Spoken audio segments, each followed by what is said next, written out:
friends, my name is Mailynn and welcome back to my channel. I'm a flutist, performer, and music teacher located in the city of Kamloops, British Columbia, and this is my channel where we learn all things flute. So thank you so much for joining me here today.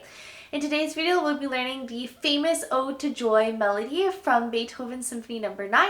So if you're interested, then just keep on watching. As always, if you have any questions throughout the video, please feel free to drop them in the comment section down below. I do my best to answer them as soon as I see them. Also, if you're having any issues when it comes to practicing, feel free to check out my free practice guide, also located in the description down below. It gives you 8 really easy steps to follow to help guide your practice sessions.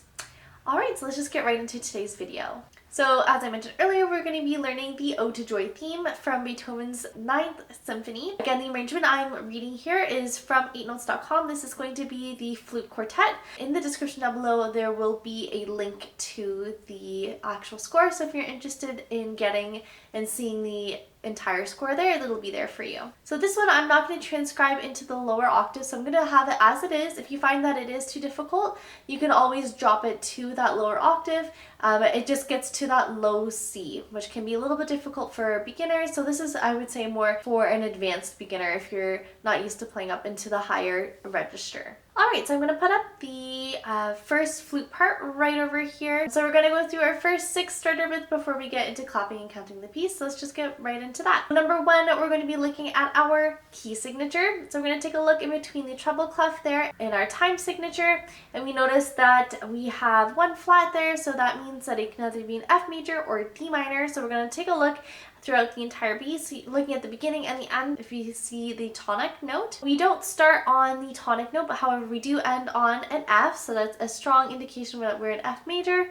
Take a look and see if you can find the raised 7th of the minor key. So again, finding the relative minor key, you can either go down 3 note names, so F, E, D, or you can go up 6. That means that we can be D minor. We're going to be looking for that raised 7th, so D minor, you're going to go down 1 semitone, that's a C sharp. So we're going to take a look at all the C's and if we see any sharps, and we don't, so I would say we're in F major, which in this case we are. Number 2, we're going to be looking at our time signature. So this one is in comma time 4/4, so 4 quarter notes per measure, nothing too tricky. Number 3, for our tempo indication, we have allegro assai.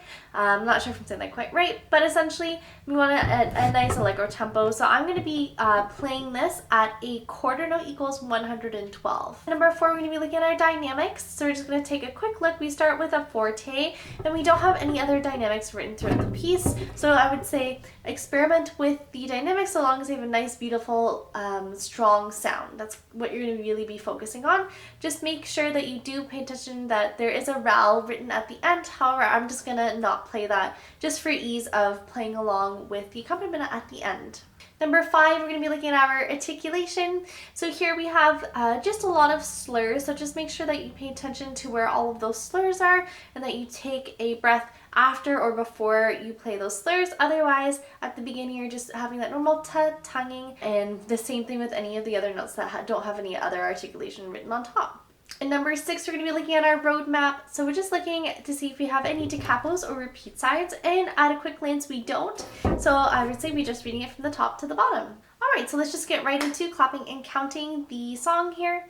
So I, again, am going to be having my metronome here at a quarter note equals 112. Again, if it's too fast, go back into the playback settings and slow it down to a tempo where you're not making any mistakes. I would definitely pay attention to the dotted quarter and the eighths. Make sure that you're counting that right. And if you feel like you're not comfortable, you can always write that in right above the notes. So for the dotted quarter note, it would be 1 and 2. And then the 8th note is the and of 2. 1, 2, 1, 2, 3, 4. 1, 2, 3, 4. 1, 2, 3, 4. 1, 2, 3, 4. 1, 2, and 3, 4. 1, 2, 3, 4. 1, 2, 3, 4. 1, 2, 3, 4. 1, 2, and 3, 4.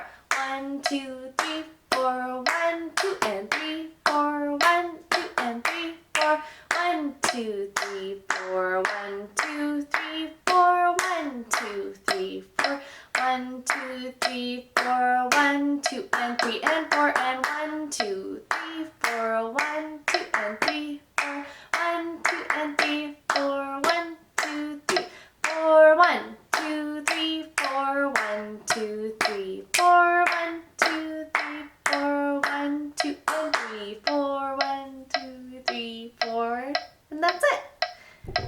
Alright, so just before we get into playing that, I do want to point out that we do have 2 tied notes, so you want to make sure that you're not tonguing between those. So the tied notes are going to be in between bars 12 and 13, so that A on the last beat into the first beat of bar 13, and then you have exactly the same thing at bar 20 and 21, which is at rehearsal D. Again, that same note A is tied over, so you're playing 4 into beat 1. Now that we've clapped and clapped, let's just get into playing the piece again, same tempo as I was clapping it. So before we get into playing the piece with the flute, I just wanted to note that if you're having any issues with beating those notes in the ledger lines, feel free to write those letter names right above the notes so that you know that you're playing the exact right notes. And then also, if you're not sure about the fingering, check out the fingering guide that I have linked in all of my videos here, so you can cross-reference to make sure that you are playing the correct notes and using the correct fingering. 1, 2, 1, 2, 3.